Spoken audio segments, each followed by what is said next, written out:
Chapter 1. Chiswick Mall.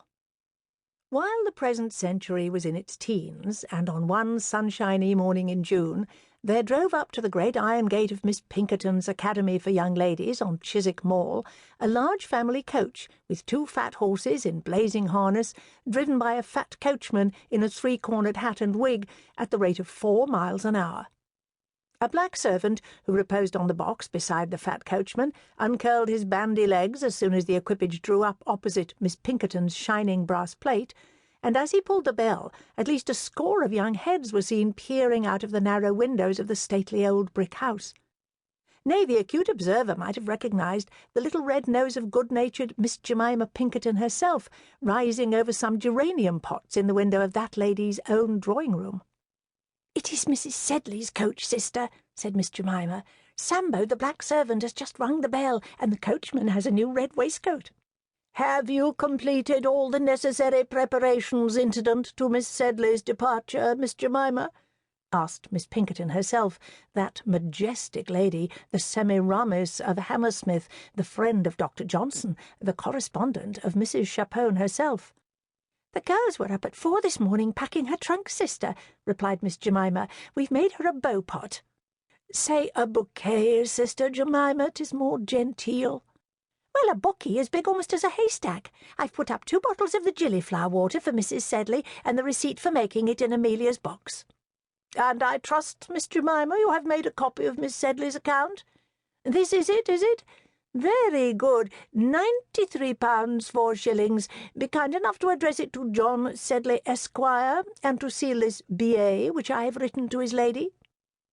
In Miss Jemima's eyes, an autograph letter of her sister Miss Pinkerton was an object of as deep veneration as would have been a letter from a sovereign. Only when her pupils quitted the establishment, or when they were about to be married, and once, when poor Miss Birch died of the scarlet fever, was Miss Pinkerton known to write personally to the parents of her pupils. And it was Jemima's opinion that if anything could console Mrs. Birch for her daughter's loss, it would be that pious and eloquent composition in which Miss Pinkerton announced the event. In the present instance, Miss Pinkerton's B.A. was to the following effect. The Mall, Chiswick, June 15, 1800 and blank. "Madam, after her 6 years' residence at the Mall, I have the honour and happiness of presenting Miss Amelia Sedley to her parents as a young lady not unworthy to occupy a fitting position in their polished and refined circle. Those virtues which characterize the young English gentlewoman, those accomplishments which become her birth and station, will not be found wanting in the amiable Miss Sedley, whose industry and obedience have endeared her to her instructors, and whose delightful sweetness of temper has charmed her aged and her youthful companions. In music, in dancing, in orthography, in every variety of embroidery and needlework, she will be found to have realized her friends' fondest wishes.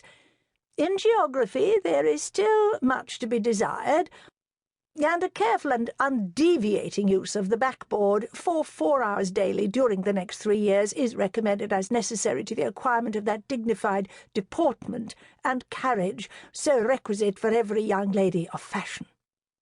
In the principles of religion and morality, Miss Sedley will be found worthy of an establishment which has been honoured by the presence of the great lexicographer and the patronage of the admirable Mrs. Chapone.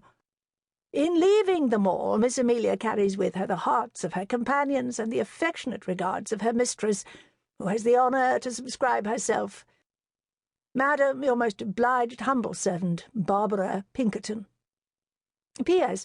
Miss Sharp accompanies Miss Sedley. It is particularly requested that Miss Sharp's stay in Russell Square may not exceed 10 days. The family of distinction with whom she is engaged desire to avail themselves of her services as soon as possible." This letter completed, Miss Pinkerton proceeded to write her own name and Miss Sedley's in the fly-leaf of a Johnson's Dictionary, the interesting work which she invariably presented to her scholars on their departure from the Mall. On the cover was inserted a copy of Lines addressed to a young lady on quitting Miss Pinkerton's school at the Mall by the late revered Dr. Samuel Johnson. In fact, the lexicographer's name was always on the lips of this majestic woman, and a visit he had paid to her was the cause of her reputation.